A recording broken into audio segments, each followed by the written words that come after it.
Nos disponemos a un nuevo encuentro en el nombre del Padre, y del Hijo, y del Espíritu Santo. Amén. Que Dios guíe nuestros pasos y nuestras palabras para poder ser evangelio para los demás. El encuentro de hoy se llama ¿Querés ser sanado? En literatura se llama camino del héroe a aquel que transita el protagonista hasta cumplir su objetivo.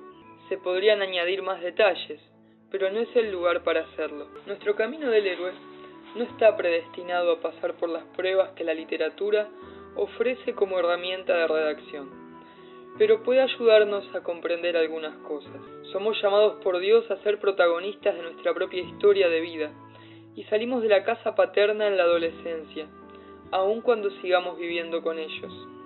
Salimos porque tanto biológica como afectivamente empezamos a descubrir otro mundo y a descubrirnos a nosotros mismos. Es el momento ideal para profundizar el vínculo con Dios y lanzarnos a la aventura con un Padre que no oprime, que no es pegote, pero a la vez nos orienta para que no nos lastimemos.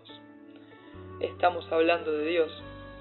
Es también un momento donde otras propuestas del mundo se abren como abanico frente a nuestros ojos, así como le sucedió a los hebreos que habían llegado a Canaán, habitado por pueblos paganos.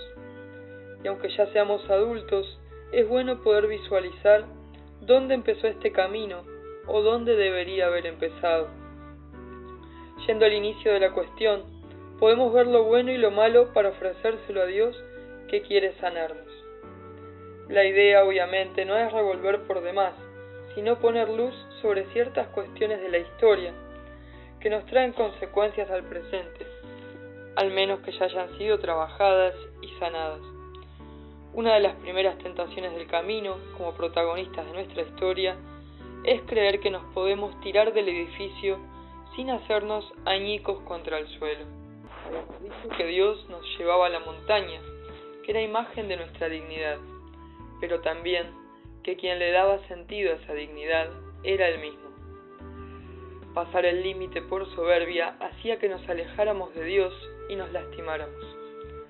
Tirarse del edificio es querer ser más que Dios, pensar que por nuestros propios medios podemos saber qué es bueno y qué es malo. Es también desoír los consejos de quienes nos advierten, por acá fueron muchos y terminaron mal. Aparece entonces una de las expresiones más egocéntricas del ser humano: a mí no me va a pasar como a otros. Habíamos dicho que los primeros jueces de Israel fueron aquellos que ayudaron a Moisés a ordenar al pueblo. También nosotros pudimos haber tenido guías inspirados por Dios que nos alentaron a hacer las cosas bien: padres, profesores, sacerdotes, catequistas, etc. El problema surge cuando queremos modelar a Dios a nuestra imagen, pensando que Él está de acuerdo con cosas que nos hacen mal y nosotros vemos como buenas, o bien el mundo las promociona como buenas. Dios nos sale al encuentro a través de esos guías, sean familiares, sacerdotes, profesores o quien sea, que nos muestran todos los indicios de por qué tirarse del edificio resulta una pésima idea. Además, nos pone de ejemplo a otros que ya se tiraron y se hicieron daño. Está en nosotros querer escucharlos o no, o aprender a discernir qué cosas vienen de Dios y qué cosas no, que es muy distinto a querer hacer algo bueno y que todos te digan te va a ir mal. Porque la esencia, en todo caso, está en la acción que queremos ejecutar. Eso es lo que hay que discernir. También se puede preguntar a Dios y ver quiénes son guías inspirados y quiénes son opinólogos. Para eso más adelante aprenderemos a ver qué fruto deja en nosotros cada opción o charla con otros. Pero ya humanamente se deja entrever quiénes opinan por deporte y quiénes los hacen inspirados por Dios. Es sobre todo en nuestra adolescencia cuando descreemos de aquellos guías que nos vienen a orientar. Un poco por la rebeldía que genera descubrir imperfectos a los adultos, y otro poco porque de alguna manera se ha establecido que todo lo viejo es malo y que los adultos somos viejos. Hay varias ideas falsas que se hicieron costumbre en lo cultural y se repiten casi por automatización. Por ejemplo, el yerno y la suegra no se pueden llevar bien, el profesor y el alumno son enemigos. Son ideas que retroalimentan en hechos, que se retroalimentan en hechos. Muchos imitan lo que pasa en la televisión. más allá que su identidad no sea esa. También hay mayorías que toman estas ideas como ciertas y las ponen en práctica. ¿Y cómo lo cambiamos? Cambiando uno, tratando bien a la suegra, y si ella está acostumbrada al lema somos enemigos, dejar que se sorprenda al sentirse querida. Tratando bien a los alumnos o a los profesores, para generar lo mismo, encenderles un signo de pregunta en sus corazones. ¿Qué le pasa a este que me trata bien? Lo que le pasa a ese es que busca imitar a Jesús, que nos mandó a amar al prójimo, a perdonarlo, a no guardarle rencor. Pero hay otros motivos por los cuales de adolescentes no le creemos a los adultos. Muchas veces nos sentimos defraudados por quienes nos tenían que guiar. Arrepentirse de lo que uno hizo mal es sano. Justificarlo por la edad no lo es. Es cierto que cuanto más joven es uno, más inexperto parece en muchas cosas. Hay que ser misericordioso en este aspecto, porque también de los errores se aprende. Pero hay cometidos que tanto de chicos como de grandes son de no creer. Pareciera que la humanidad se jugara en contra continuamente, y la edad no es siempre el factor determinante. La respuesta final seguirá siendo amar, enseñando hasta que las cosas se ordenen y Jesús vuelva definitivamente a restaurar el mundo e instaurar su reino. Misericordioso, uno puede comprender que las historias de las personas han dejado huellas tan grandes en el corazón que reaccionan de manera incomprensible, o comprensible pero no justificable.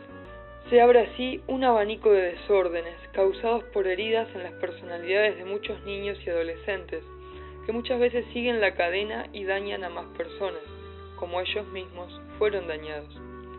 Estas cosas necesitan ser sanadas, y es el mismo Dios el único que puede sanarlas, porque Él conoce mejor que nadie a cada uno de nosotros. Comprender al otro, entender su pasado y su presente, no justifica las malas acciones que dependen de uno, aunque haya algunos que hayamos tenido más herramientas para tomar buenas decisiones. Si uno arremete contra otro, aunque su historia lo haga entendible, no justifica su acto, y éste deberá hacerse cargo de lo que hizo. Pidámosle a Dios que sane nuestras heridas para poder cortar con esas cadenas de daños que nos hicieron y que hicimos en consecuencia. Dios quiere sanarnos y la sanación empieza diciéndole a Él que queremos ser sanados. Jesús en el Evangelio suele decir, ¿qué quieres que haga por ti? Dios no nos violenta, nos pregunta, ¿querés ser sanado? Pedíselo a Dios. Tranquilo, tranquila, es un proceso. A veces hay que pedir muchas veces sanación, pedir a Dios que nos enseñe a perdonar y perdonar a quienes nos hirieron, también perdonarnos a nosotros mismos y aprender a obrar como si ya estuviéramos sanos para seguir sanando. Por ejemplo, si nuestra herida histórica hace que tengamos actitudes violentas, Dios puede cambiarnos, nos da su gracia, pero nosotros tenemos que hacer el esfuerzo de no violentarnos en esos momentos clave. Lo mismo con cualquier ejemplo de herida-consecuencia, para no generar heridas a alguien. Y vamos a caer, y tendremos que volver a levantarnos, pero con el ánimo y la confianza puesta en esa cita del Evangelio que dice todo lo puedo en Cristo que me fortalece. Para el que la quiera buscar es Filipenses 4:13. Es posible sanar y salir adelante. Todos sufrimos heridas históricas y muchos fuimos sanados por Jesús. Hay que animarse a intentar, a avanzar, a pedir con fe que Jesús nos sane y hacer lo propio para sanar. Antes decíamos que a veces elegimos grupos de pares que son insanos y eso también deja heridas. Sentirse solo y consolarse con falsas amistades o relaciones de pareja express, todo eso deja un vacío en el alma que es difícil de llenar. Pero para Dios no hay nada imposible, por eso hay que confiar y ponerse en camino. Tengamos un hermoso día, en el nombre del Padre, del Hijo y del Espíritu Santo.